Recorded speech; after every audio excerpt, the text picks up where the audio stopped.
Assalamualaikum warahmatullahi wabarakatuh. Perkenalkan, saya atas nama Selatul Zika dengan NIM 23040750252 dari kelas M235. Nah, pada tugas kali ini saya akan menjelaskan mengenai pertanyaan-pertanyaan pada materi 2 mata kuliah manajemen kelas DSD, di mana pertanyaan yang pertama yaitu jelaskan perbedaan pokok antara teori behavioristik, humanistik, sosial kognitif, disiplin positif, dan disiplin asertif dalam manajemen kelas. Nah, jadi teori behavioristik itu lebih menekankan bagaimana lingkungan bisa mengubah perilaku anak.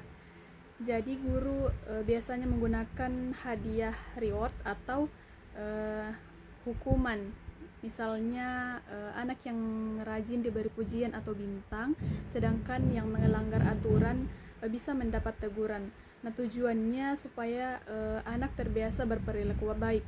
Kemudian yang kedua yaitu teori humanistik, di mana teori ini menekankan bahwa setiap anak itu unik, punya perasaan dan kebutuhan yang berbeda. Nah, guru berusaha memahami kondisi emosional anak agar mereka merasa dihargai.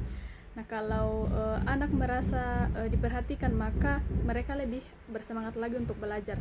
Nah, kemudian yang ketiga yaitu teori sosial kognitif.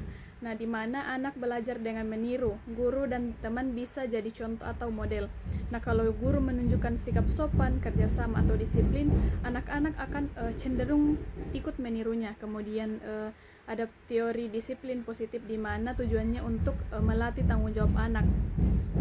Kemudian ada teori disiplin asertif, nah di mana guru harus tegas dalam membuat aturan.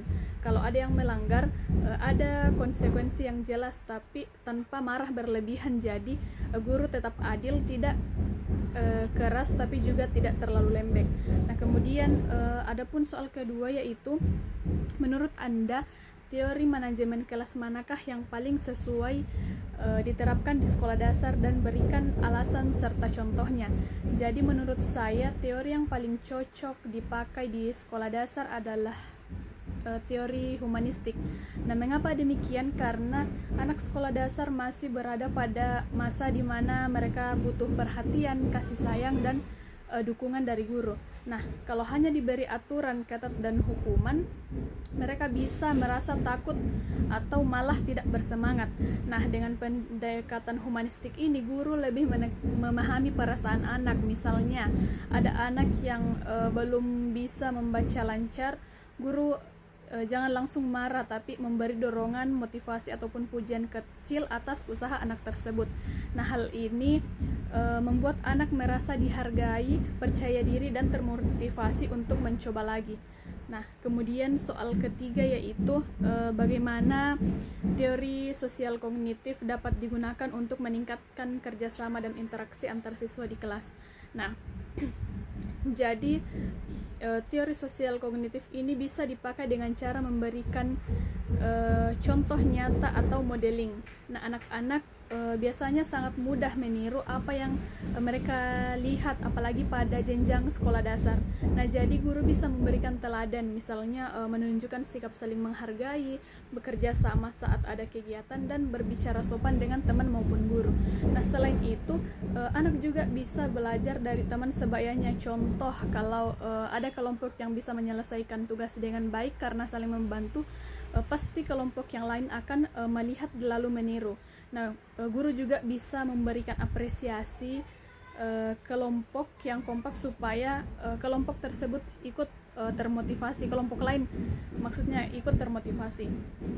Nah, jadi dengan cara tersebut tadi yang saya sampaikan, maka anak akan terbiasa kerjasama, bukan hanya karena tugas, tetapi juga untuk membangun hubungan yang baik dengan teman-temannya. Nah, dan pada akhirnya suasana kelas jadi lebih akrab, tidak ada yang merasa sendirian, dan semua anak belajar pentingnya kerjasama. Nah, kemudian adapun soal berikutnya yaitu susunlah contoh aturan kelas sederhana, teori disiplin asertif, lalu jelaskan mengapa aturan tersebut penting.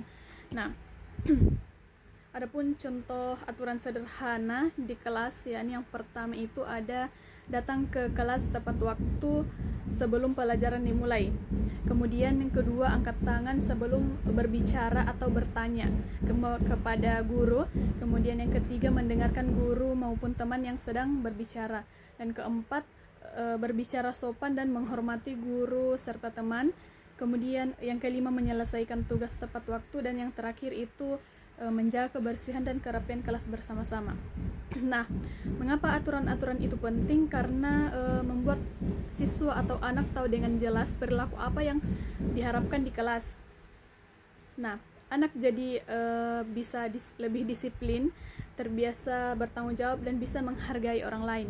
Nah, selain itu aturan tersebut membuat guru supaya kelasnya lebih tertib dan tidak gaduh. Nah, kalau aturan ditetapkan secara konsisten, anak-anak akan terbiasa dengan keteraturannya. Suasana belajar pun jadi lebih nyaman dan semua anak bisa belajar dengan baik dan tanpa tergantungan. Mungkin itu saja dari saya. Terima kasih. Akhir kata, nun wal qalami wasturun. Wassalamualaikum warahmatullahi wabarakatuh.